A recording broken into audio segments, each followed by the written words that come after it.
I help people just make a plan for your money, be really intentional with your money so that it can, you can drive what your money is doing instead of your money telling you what to do.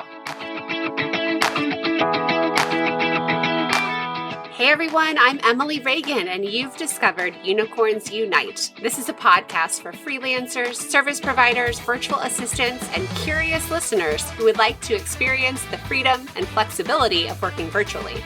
We're the magic makers, movers and shakers, and the real people doing the work behind the scenes of online businesses. Welcome to Unicorns Unite. Hey everyone, Emily Reagan here. So excited to have you here on the podcast because today we are talking about something that will really make a difference in how your business works for you. If you're a business owner, you need to have a plan. You need to keep those expenses under control. You need to pay those quarterly taxes without wincing. Actually have the money to do so. You need a plan to pay yourself so you don't end up being a slave to your business. And most importantly, you need a plan to make sure your service providing business is profitable and you benefit from those profits. For me, that means vacations, piano lessons for the kids, and a new minivan, hopefully in 2021. So I've invited Ramsey preferred financial coach, Sarah VanHoose, on the show today to teach us the principles of a very popular book right now called Profit First by Mike Michalowicz. It's a really good book. I highly suggest you read it. I put a link to the book in the show notes, so check it out. I don't think this is one you want to listen to on Audible. I think you should buy the paperback because there's lots of good worksheets and things you're going to want to reference, and you're going to want to keep this book on your bookshelf.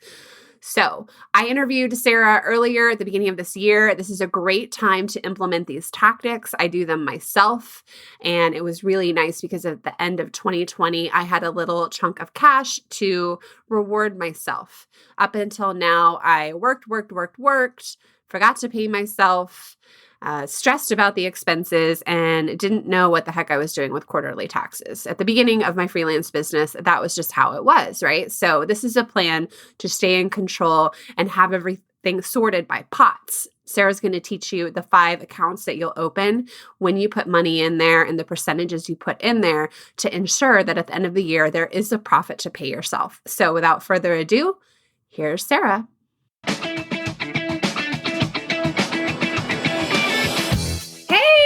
Hey everyone, happy Monday. Today we have a Dave Ramsey finance coach and money management coach here. Sarah, say hello and tell everyone where you're from. And please forgive me, how do I say your last name? I meant to ask you this before we recorded. You know what? Totally fair.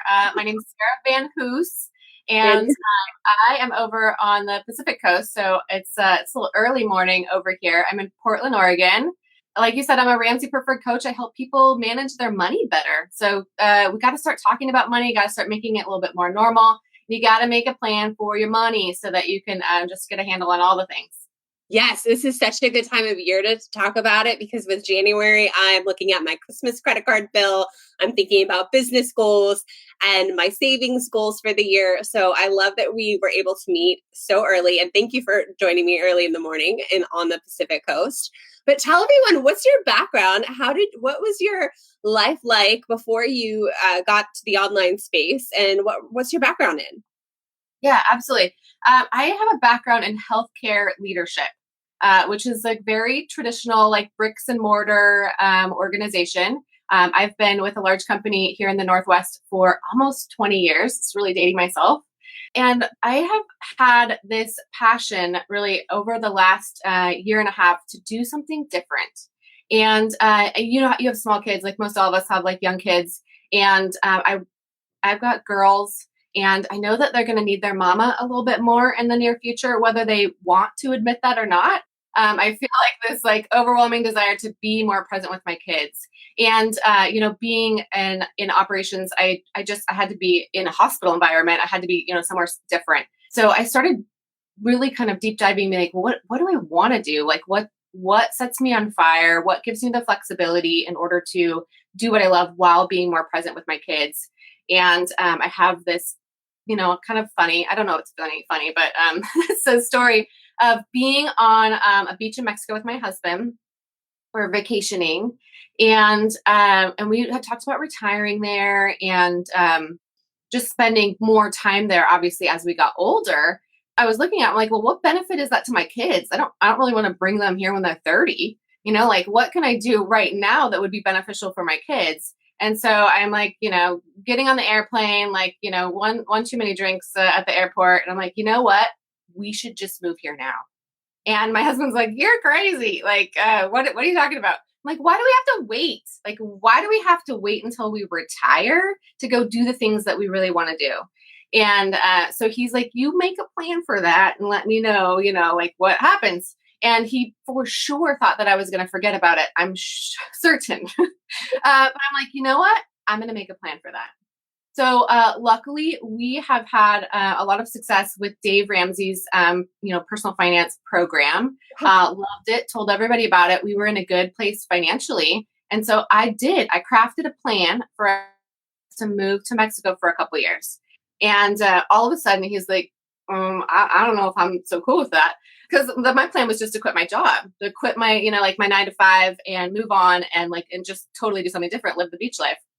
And he's like, you know what? I would actually feel a little bit more comfortable if you had a job too. I was like, okay, I'll go get myself a job too. So then I was like, well, how do I take this thing that I love and how can it translate into the online space as well? So I was like, I'm going to go be a Ramsey coach. I can help people with their money management, the people that want to live on the beach, the people that just want to be debt free, the people that want to build their wealth. Like I can do that beachside. So I became a Ramsey personal finance coach. And so I help people manage their money and make a plan for whatever they want to do. Like no judgment, beach, no beach, whatever you want to do. Yeah. I want to help people meet their goals. So that's the path that I'm on. So I've been doing that for the last year and a half almost.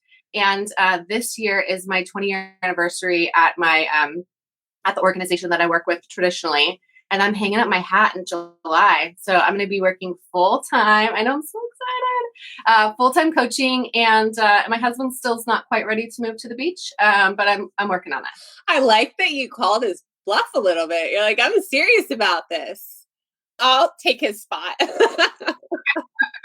Oh my gosh, this is so cool. You found a way to do what you love and bring your expertise from your traditional job over to the online space. I like that. And I find that inspiring. And everyone here in the group should. Tell me, how do you become a Ramsey certified coach? They have a training program. So it's you can take it, at your own pace. It's online these days, of course. And there was a lot of it. It was intensive. It had there was coaching sessions, group coaching sessions with their coaches along the way. And ultimately, you pass all the tests and do all the thing and they actually now have some qualifications that you have to do some coaching before they'll certify you as well. Okay. So it's really a great program. They have lots of great support over there. And for those that are familiar with sort of Dave's philosophy, it's very, maybe a little old school. It's very traditional. It's about living on less than you make and making sure that you are being wise with your finances, not keeping up with the Joneses, not chasing your debt, but really making sure that you're managing what you have well. Yes. And I love that. And I know a lot of my friends watch him and learn from him. I have some of his books here. They're really, Dave Ramsey's company is really military friendly. So they give a lot of free resources to military families out there. So I love what he teaches. But let's take it up to the next step and talk about profit first and how this relates to business. And first of all, tell everyone what Profit First is. So Profit First, I have the book in front of me, is by Mike Michalowicz. Talk about butchering people's last names. Sorry, Mike. I think it's Michalowicz. I was going to make that same joke, and I had my book and it disappeared, but I have read it just for the record, Sarah, and I do implement half of it. But I can talk about that more later. But yes, I'm a big fan and I love it so much. So tell everyone what it is. Yeah, Profit First-ish. So Profit First is, again, as we're talking about finances, personal finances, you have a budget, you've got a plan for your money, or I want you to anyway. Same thing goes with Profit First. It's make a plan for your money. And it turns some of the kind of traditional accounting principles on its head, right? So traditionally, you would take your income minus your expenses, and that is your profit. That's your salary. That's what you take home as the difference. And what Profit First does is as a hold up, wait a minute, let's take your profit first. Let's make sure that you're managing yourself like a good salary, giving yourself a salary, but don't forget to pay your taxes and your operating expenses, and really wants to keep your operating expenses at a really reasonable level so that you can pay your taxes appropriately and you can also give yourself a decent salary. Yes, it's so important for all of that. And what I found interesting about the book was he has so many examples of real business owners. So many people are living month to month, just like in the real world, right? And so many people don't pay themselves. Like they work like a mother for their business and then they're not like getting anything out of it. And then it comes time to pay taxes or some blip happens and there's nothing to actually pay that. So Profit First helps prevent all of that. Yeah. I find that there's kind of two different camps of people that I'm working with, especially as we're talking about freelancers or solopreneurs, right? We're people that I don't have a big, conglomerate of people in my living room, right? Yeah. So there's sometimes these two camps, one where you're taking all the salary and you're not taking a percentage out for taxes or for investing in your business. Oh, I didn't even think. I'm like the other camp. I didn't even think about that. Wow. Yeah. So same thing, right? Where you get to tax season, you're like, oh, I did make a fair amount of money and shoot, they want part of it. Yes. Like you got to make a plan for those taxes, but also you need to like reinvest in your business. Like what do you need to help you grow? What kind of support do you need? What kind of training or education should you invest in with yourself? And you can budget for that. Like, so you're not taking 100% of your profits home with you. But you do need to make a plan for all of the other.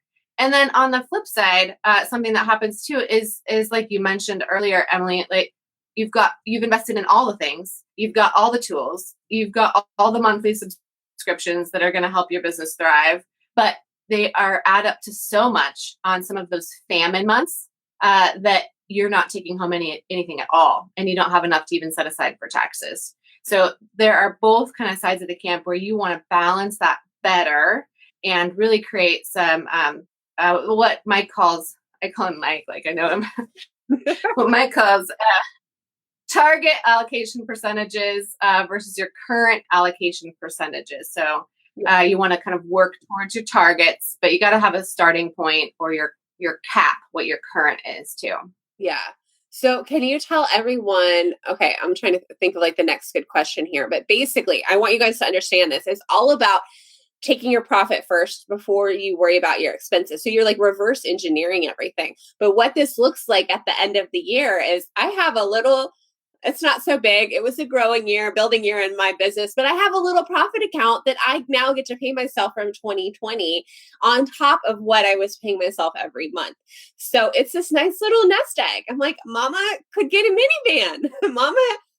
Well, maybe half a minivan right now if I really want to splurge, but it's so nice because I get that money working for me and it makes me excited and happy about my business. And I'm not resenting it because I'm just putting all the money back into it, because we already said I'm like in that second camp where I'll like forget to pay myself. I'll just work and be a slave to my business. And I know that's not going to work out long term. That's not a successful business if you're not making profit and you can't cover all of that. But tell everybody what are the main 5 accounts that you have in business in Profit First, and how does that work? Yeah, absolutely. So it's really kind of making sure, like, number one, like you got to separate your business monies from your personal monies. Like first things first, don't mix up your monies.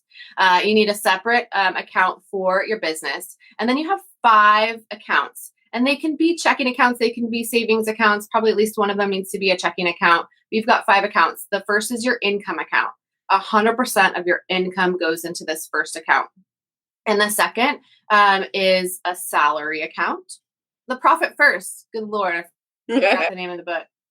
Yeah, profit, and then you've got salary, and then you've got taxes, and then you have OpEx or operating expenses. Okay. So you've got 5 total accounts to start with. And that seems a little overwhelming, I think, at first when you're like, good Lord, like 5 different accounts. But it helps just like streamline things, honestly. 100% of your income goes into the income account. And then based on what your allocation percentages are, twice a month, the 10th and the 25th, you take those percentages and say that you're allocating 5% to profit. You just, whatever that amount is in your income, transfer 5% over to profit. And then whatever your salary is, you're transferring into taxes, and then you're transferring into operating expense. And the key here is that you keep your operating expenses, your subscriptions, those the things that you're planning for, you're saving for, limited to that operating expense account. And you don't take out of your salary in order to pay for your Canva bill. You make sure that you are taking it out of your operating expenses. And then you move your percentages towards goal. So depending on how large your business is, brick and mortar is a little bit different than what we can do as freelancers or solopreneurs. We can take a larger salary generally because we have less expenses. Yeah. And then quarterly, you will just hold on to your profit and hold on to your taxes. Most of us don't have to pay monthly taxes, right? Many of us pay quarterly taxes. You're going to transfer over those tax and that profit into what they call a hold account. Profit hold and tax hold. And you will only distribute that to yourself quarterly. Oh, quarterly. Okay. I didn't realize that. So the first account, okay, I want to go over this again just to make sure I understand. The first account, what is the first account? All your income goes into the income account. Yes. Okay. And then from the income account is where you pay like all the other 5 accounts. Is that right? Exactly. So there should be 4 left. You've got your profit, your salary, your taxes, and your operating expenses. So everything goes into income, and then you take it into the 4. So what happens with somebody like me? Like I'm getting random little payouts from affiliates. I'm getting random Stripe payments. I don't even know when they come in. How do I do that monthly? Like what you're saying, just do it on the 1st and the 15th? Yeah, 10th and 25th, 1st and 15th, whatever you do, you pick your 2 days. Okay. And so when you set up your Stripe or your Venmo or your whatever, make sure it's depositing into your income account. Okay. Do your transfers in time to hit, for the 1st or the 15th or the 10th or the 25th.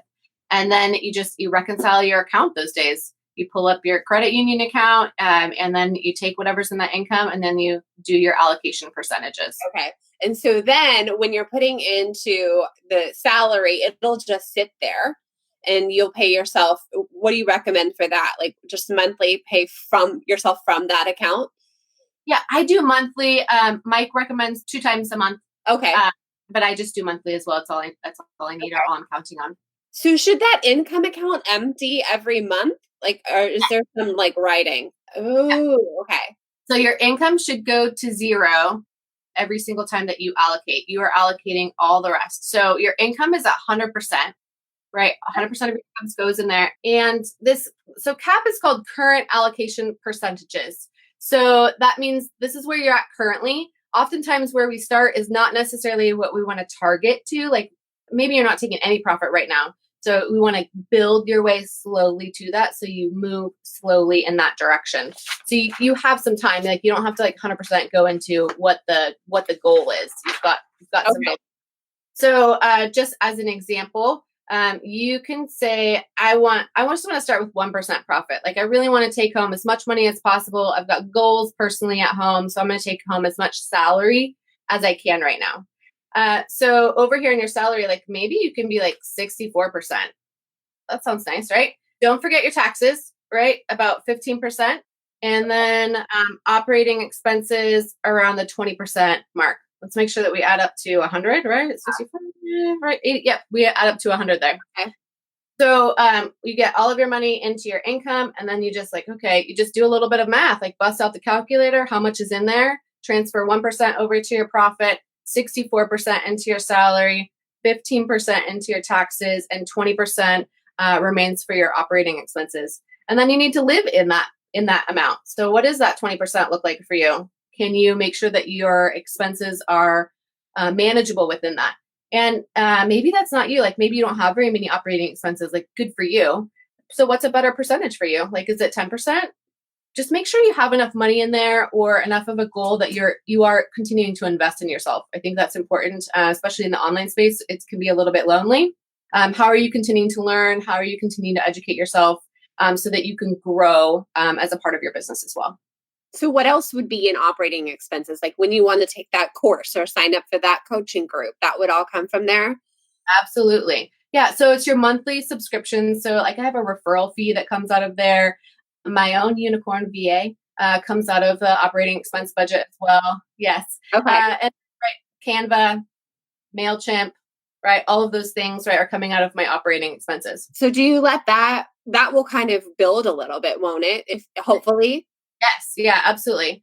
And I list out my expenses in terms of, I prioritize them. Like if it's a rough month, what are those things that I must make sure that I am paying for always? And then what are the fluffier things that I am saving for or I can expand? So I just list them out in order of importance. Okay. And things have to be cut, or I can't, spend $1 bazillion on Facebook ads, then sometimes that's just not going to be able to happen. So order things in order of importance for your business. Okay. So that makes sense. You pay your people from there. You have all of your costs for your subscriptions. So when the people part of it can fluctuate, it would be nice if that has extra money to cover the cost. And I think a lot of business owners need to pick up on this because a lot of you come to me scared about hiring and like, do I have enough money? And if you set it up the way Sarah just described, you would be paying from your expense account and it would make you prioritize. Like it will make you stop from buying the new MacBook and realizing you don't have money for it yet because you have other like crucial bills that have to get paid. So it kind of keeps your expenses in check when they're in one account and you can't look at the other thing. It doesn't look, what am I trying to say, bigger than it really is because your profit isn't in there. Your taxes aren't in there. Your salary is not in there. Exactly. You can easily inflate it if you just look at your income. You're like, well, look at that. Like I can go do all the things, but actually you cannot go do all the things, right? If you want to make sure that you're taking a reasonable salary and don't forget to pay your taxes. Like it's such a bummer. I like totally get it, but you've got to make a plan for your taxes so it doesn't hit you later in the year. Yes. So how do you pay your quarterly taxes? How does that work? I have an LLC, and so we use an accountant, and it's part of our family taxes, our personal taxes. Okay. For everyone else, you can do that through the IRS, and you can set it up. You can set it up to take, what am I trying to say, like an automatic withdrawal. You can set it up like that.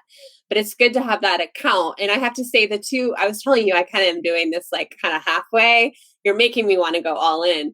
But I have the profit account and I have the tax account. And so I think that's like, for me, it was like the first two important ones. I don't know why we just didn't go all in, but probably because it's easier. It might be easier to start right now at the beginning of the year, maybe. I don't know. Maybe I have excuses. It's there's a little bit of legwork, right, that happens. Yeah. Mike's book has a lot of good action, small actionable steps at the end of each chapter. He's like, all right, go do these, two things, these 5 things as you move forward. And if you read at the pace of your action, like you'll get through it, Absolutely. Yeah.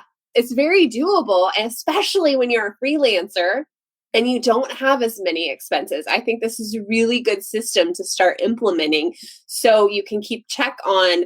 It's so easy to sign up for the next thing and like want to go to the conference and thinking like you're making all this money. But when you sit down and look at it, it can be very eye-opening, but you really want this money working for you. Like you guys are in business because you want freedom and you want to be working from home.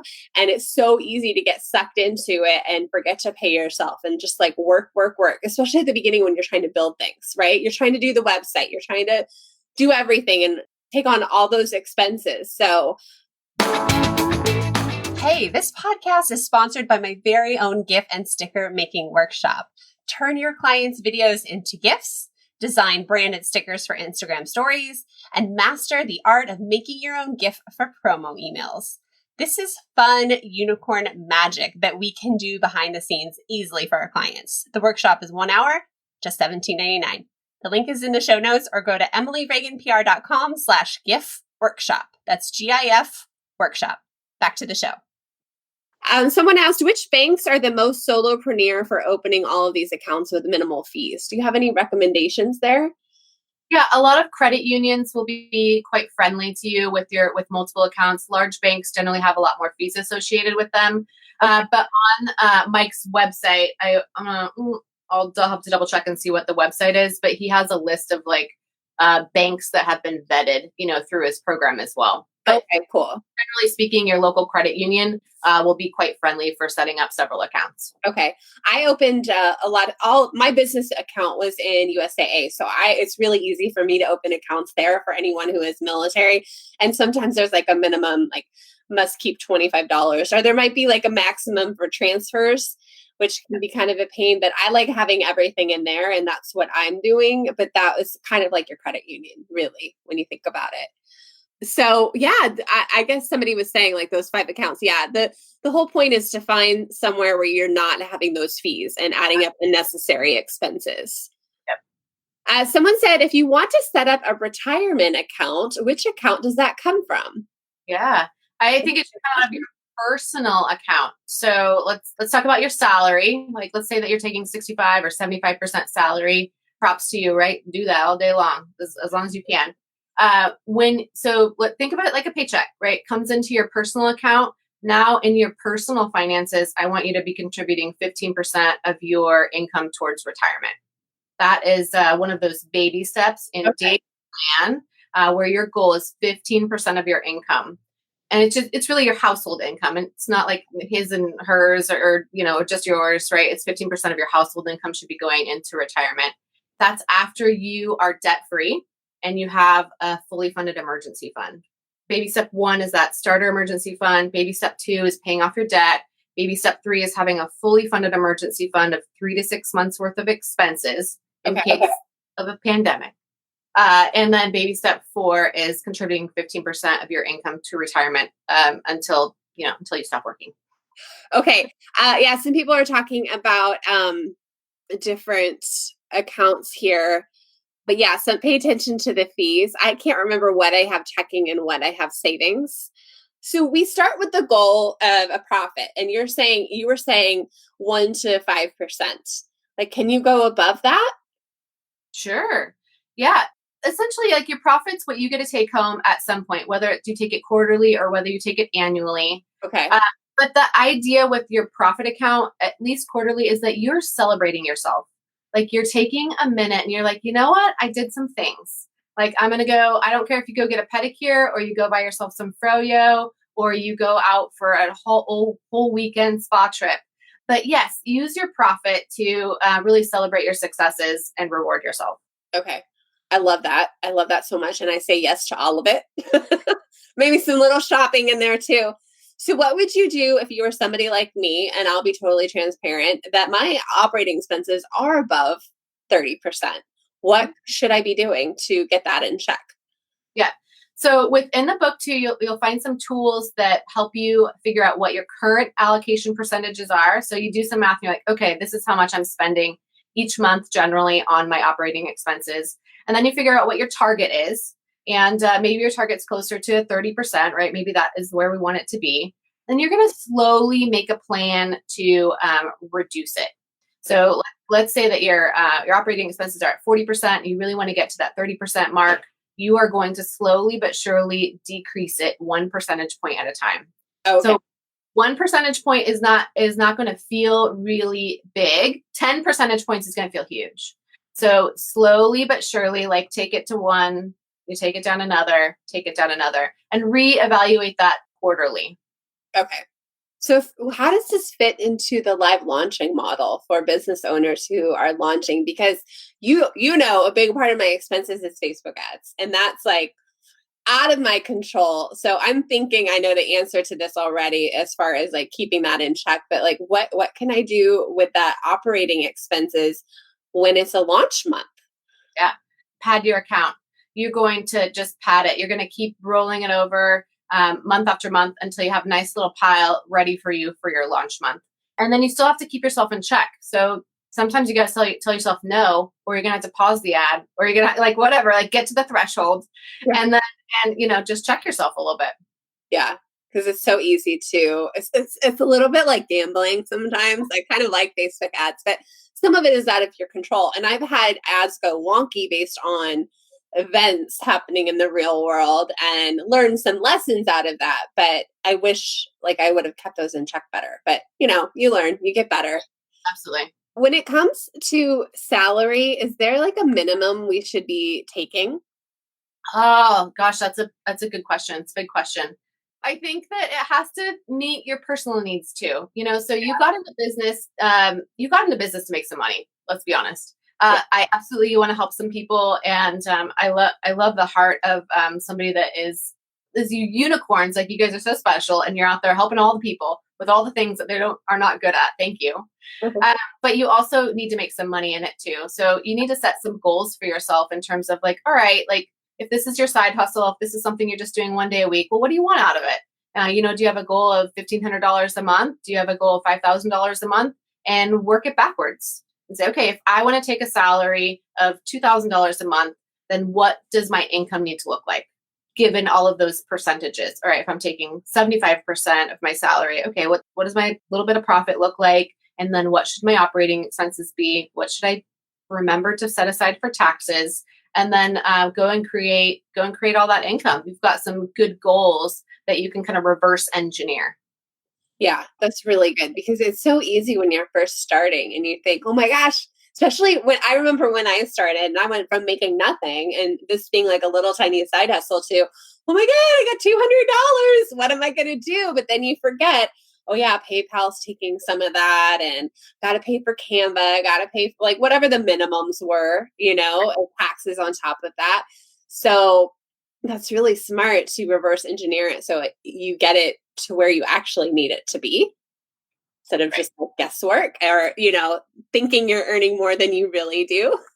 Yeah, absolutely. If you all have any questions for Sarah, please leave them in the comments.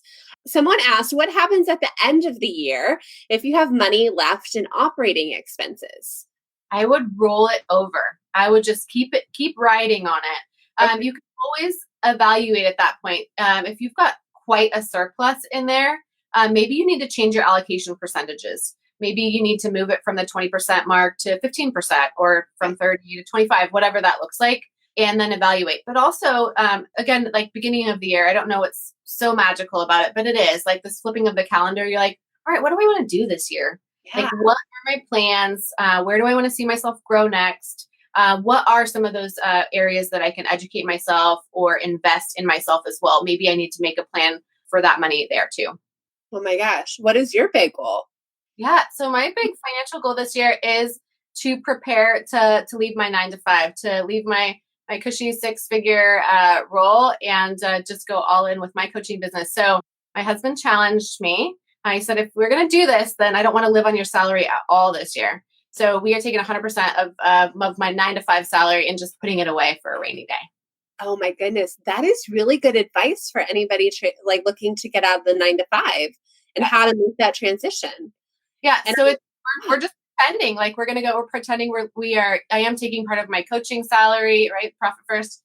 And we are building that into our income. But he wants to make sure that it looks the same and that nothing taps into his beer budget, I kind of wish I had done that back when we were dual income. We had kids, but I kind of wish I had done that second before I became a full-time stay-at-home mom. I wish I had done that. So I'm like, where did the money go? I don't know. I have no idea. It was just gone. And then it was hard. So somebody asked, and that's a really good goal. I'm really proud of you, by the way, how to figure out the percentage for taxes. Yeah, I think that Mike has a really good algorithm in there. I think 20% is probably the goal. It is going to be based a little bit on your own income and what your family situation is with how much you pay taxes traditionally. But if you start out with 20% and then see what that looks like, how much as you have that ready to go to pay taxes in April, do you have a lot left over? Or do you not quite have enough? And then you can adjust it from there. Yeah. So I'm an LLC. I do a Schedule C for my taxes. So it does depend on what my family is doing. My husband's in the military. We're not rich. We're okay. But this year might be a little bit different. So for that reason, I was saving. I had my best year ever in 2020. I was putting away 20% for taxes. I don't want it to come back and nip me. So I like to say, start with that. And then, like Sarah said, adjust and see what you need. Sometimes when you're starting out, it's not as high. Like the first couple of years of my freelance business, I got some nice returns. So it wasn't anything crazy. So I don't know if you can answer this, but somebody asked a question about S Corp and LLC. Do you have any input on that? Yeah, your accountant will be able to advise you less, but there is sort of a dollar threshold as you're making more money. I want to say that it's around $200,000 first before they want you to go into an S corp. But again, you're gonna have different tax laws, than where I'm at versus where you're at. So talk to an accountant for sure. And my friend Braden Drake addresses that a lot. He's a lawyer, and we had him earlier here in the Facebook group, but he does a whole thing where he teaches about S Corp and when it's advantageous to you. So we can go back and look at some of his resources. I can come back and share too. Okay, so Sarah, what's the biggest mistake people make when implementing profit first? Not following through. Yeah, that's just it. Like it looks good, right? We read the book and then we're like, ugh, then we got to go to the bank and like do the stuff. Like you got to make some time to do the stuff and then follow through with allocating each month. Keep your operating expenses low and edit. You got to sometimes you got to edit a little bit. Really ask yourself those tough questions. Is this something that I need in my business or is this just something that I want? Sometimes it's totally okay to want some things for your business, but you need to make sure that the math adds up. Yeah. Same with your personal budget, right? Like you got things that you need, you got things that you want. Sometimes you have to say no to some of the wants sometimes. Yeah. Somebody said, how best to reconcile the 5 accounts in QuickBooks? I use QuickBooks and that seems daunting to have these 5 accounts. Are all these accounts show up in QuickBooks? I don't use QuickBooks myself. So I'm not allocating in QuickBooks. I am just like, honestly, you guys just pulling up the credit union website and seeing my 100%. And then I do the math, 5, 55, etc. I'm sure that you can move it over into QuickBooks to allocate as well. Yeah. I visually see mine in USAA too. And then I just physically transfer. And I think what you said was so good about like following through. I think I need to personally set some reminders. I have a bookkeeper that I work with. You all know Deb. She has bookkeeping skills. She's a unicorn. And so she'll remind me, hey, move your profit over. And I have to physically do that because we have our checks and balances. Like she doesn't get it into my USAA accounts. I do that and she's doing QuickBooks. But do you have any advice for a business owner who's looking for a profit first bookkeeper? Like where would you find somebody?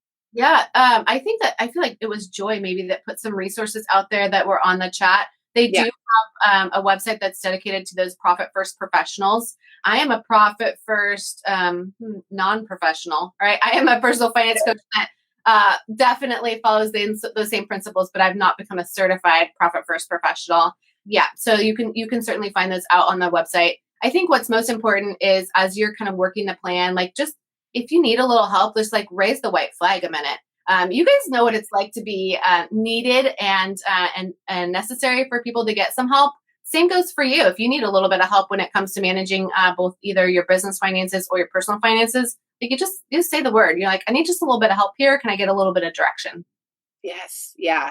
And that was one of the first people I hired. One of the first tasks I got off my plate as a freelancer was the bookkeeping and the invoicing. And it was so daunting. Not that I love numbers. It just took up so much time and wasn't where I needed my headspace to be. But it's important and imperative that you know your numbers, you know where your money is going and where it's coming from, right? You make big decisions based on that. But it didn't mean I need to be in the weeds of it. So that was a big move for me. For any of you with bookkeeping skills, what Sarah is teaching could be a really good doorway, a gateway for you into the online business, because I know business owners want to hire bookkeepers who are certified profit first. Tell us, Sarah, what kind of clients do you work with in a one-on-one fashion, and what does that look like in your business? Yes, I help just a wide variety of people get a handle on their money. Most of my clients they're not small businesses, they're families. It's couples or it's single individuals that are like, you know what, I just need a little bit of help with my finances. Everybody from like the super stressed out that owes back rent to the millionaire that's not really sure what she wants to do with her money next, and everywhere in between. Yeah. So I help people just make a plan for your money, be really intentional with your money so that you can drive what your money is doing instead of your money telling you what to do. Oh my gosh, that's so good. And sometimes we just need a strategy. Like we need to be told what to do. We can do it. We need the guidance. And you can come in there with your Dave Ramsey knowledge and make it happen.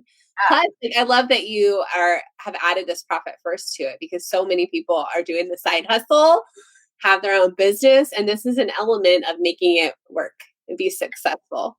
Yeah, that's actually how I just kind of fell into doing profit first as well. Is that I had just personal finance clients that also had businesses as well, and really on both sides. One was taking 100% profit and was going to get burned when it was time to pay taxes and wasn't reinvesting in herself, and Yeah. then another that's not taking a salary. She's paying all of her people, but she's not taking a salary for herself. My gosh. Yeah, and a super painful part to be in too. So helping make a plan for both of those things is really critical. Yeah. I work with people one-on-one most traditionally, but also just launched group coaching. Super excited about group coaching platform. It's just for the ladies. Like, can I say that on this group? I think we're mostly ladies here, right? So Just for the ladies, that we're just gonna have some wine, talk about our finances, and just get up to speed in 2021. that is so cool because we have all these workout accountability groups. We have eating right and whole 30. We have like declutter our home, right? We have all this stuff going on in the beginning of 2021 and at the beginning of the year. And what no one's talking about this, like the financial goals, because I tell you, I like go down that rabbit hole and I already did it for January where I go through everything and want to like, I don't even know what I'm trying to say here. Like, I want that guidance. Like, I need that goal. Like, what are we doing this year? Like, yeah, we're saving. Yeah, we have some college funds, but like, I feel like that is so helpful and so needed. And when you have accountability in a group and you're working through it together, it's more fun. So much more fun. I feel like money, like you said, is not something that we're talking about regularly. It's kind of taboo still. And Yeah. to like really let's talk about it. Let's make goals around it. Like it doesn't have to be shameful. A lot of people carry some shame or guilt around because they didn't do it right, in their 20s, or they're like, I don't really know what to do. We weren't taught how to manage our finances well. So like we let go of the shame, let go of the guilt, and like we're just gonna start now. Yeah. Start being better. Start baby steps. So when does your group coaching start? We're live right now. So if you're interested, Woo. and let me know for sure. But we kick off on the 24th, Sunday the 24th. Oh my gosh, that's so awesome. Will you come back and post a link to that so that people can check it out? I didn't realize that. I thought it was something coming up in it. I should have chatted with you beforehand, but I don't know. It makes sense. So yeah, if any of you need this, like there's no shame. If you need this for your personal life and then adding in a business, like business expenses can get like scary and hairy. So you got to get your like personal stuff together too. And you'll just feel so much more confident. And then you won't do that thing where you start avoiding it or not doing it right. And all of that. So tell everyone about your 5-step plan. What is that and how do we get it? Yeah, absolutely. I have a framework that I use with my clients. It's called the 5-step journey to thrive. And it takes you through the same work that I do with my clients on dreaming, prepping, planning, flexing, and thriving. All of those are really kind of core elements for your financial goals. It's core element for a lot of different goals. And it just breaks down what each of those steps looks like so that you can dive in for yourself. So you can get that free guide by texting the word thrive, THRIVE, to 33777. And it will show up in your email box. Oh, so cool. I'm so going to get it. What are you using for your text app? You got to tell me. It's Textiful. Oh, good. Okay. I hear good things about that one. I haven't used that one yet. I just think this is so cool that you're doing this in this space. I know so many of you here watching this are freelancers, virtual assistant service providers. And what Sarah taught you today will really make a difference in your business. You're doing something really big by starting a business, by working for yourself. And this is the way that you can make sure it's successful. I feel like this is like guaranteed. If you do what Sarah said and follow the steps, actually implement it, follow through and do it consistently, you will 100% be rewarded and your business will be something that you are proud of. And if you're serious about your business, like do profit first.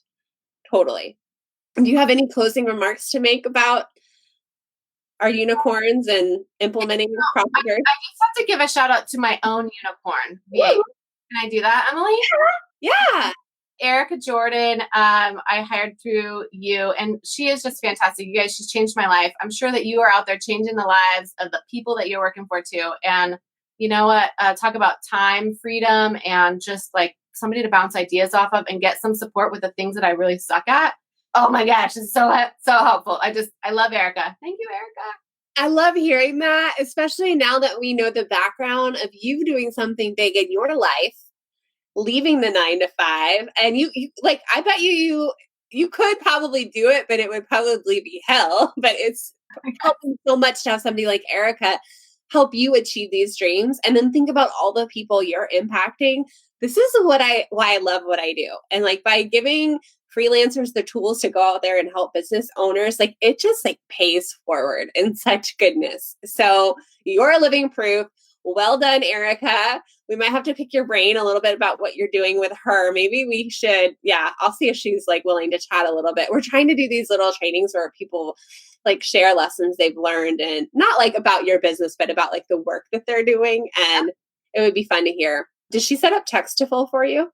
Did you do it? I already had that set up, but she's a wide variety of other tasks for me. Okay. So cool. What's the number one thing that you're grateful for having her do? Oh my God, WordPress. Like I hate it. Yeah, no, Erica's so great. Like making sure that my blog posts look nice and pretty. My accounts are all pointed in the right direction. There's new pins out there, and Facebook ads most recently. So cool. Definitely like grown. It started with Pinterest, and then it was like, hey, can you do some of this other stuff too? And then it just kind of grew to what how she's supporting me and just what I need. So love her. Oh, good. And that's the same journey I did. I did Pinterest to WordPress to everything else. But it starts small. That's so encouraging to hear. And WordPress, just as a business owner, being able to say like, will you just like make these updates? Can I just write it and you do everything else? Because you don't have time. You're in a real job. You don't have time. Right. The time is limited. So she's been able to help me continue to manage my household, continue to be present for my family, be present for my kids while they're like starting their online school here in a few minutes. Like all of those things. I could be a slave to my business while I'm trying to, just like you guys are, you're trying to pivot or you're trying to side hustle. But having that extra support has just allowed me to still have a sense of normalcy with my family too, which is priceless. Oh my gosh, you make my heart so happy today. It was the best news of the day. All right, thank you so much for joining us, Sarah. If you guys want to get her free 5-step plan to thrive, just text the word thrive to 3777, and you can see how Textaful works too, because like we're going to be reflective like that and check out the tech. But you've been so helpful. If you guys have questions, please just tag her in some comments. And if you think of something, and I encourage you to go get the book, listen. Probably just buy the book and read it. That way you can implement things. I think it's more like checklist driven. I don't think it's an audible book, but check it out. It is going to change your life, and it's going to make your business change your life as well. Absolutely. Absolutely. I'd love to connect with you guys on Instagram. Shoot me any questions that you have and DM me, and we can chat a little bit more. I'm over there at Journey to Influence. And then, right, you can get that freebie. It's 33777. 2 3s, 3 7s. Yeah. And it's in the description too. So, okay. All right. We'll talk to you later. Thanks so much. Bye. Thanks for having me.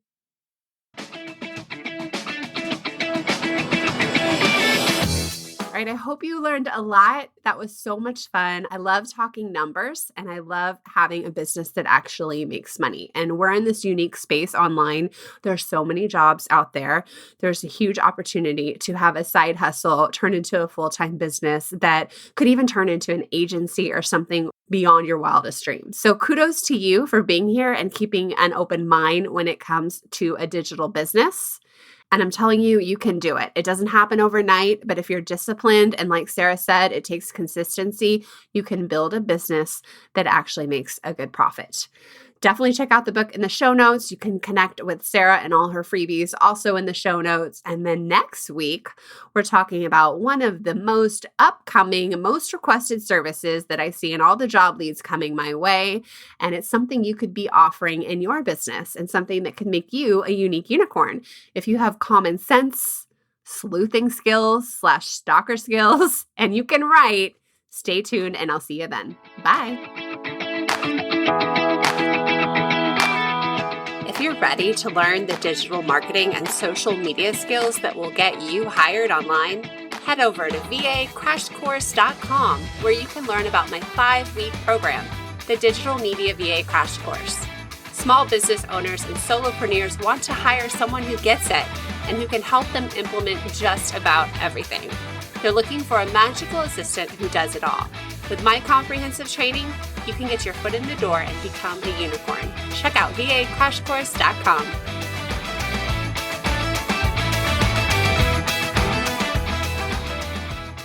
Oh, that's so cool. I don't know what's going on with the audio here. Oh. Does it sound weird to you? No. Of course, it froze. Is it frozen for everybody? So frustrating. Or is it just me? Are you still there? Here I am, sitting here looking pretty. And I'm telling you, you can do... I'm so bad with the fluffy stuff.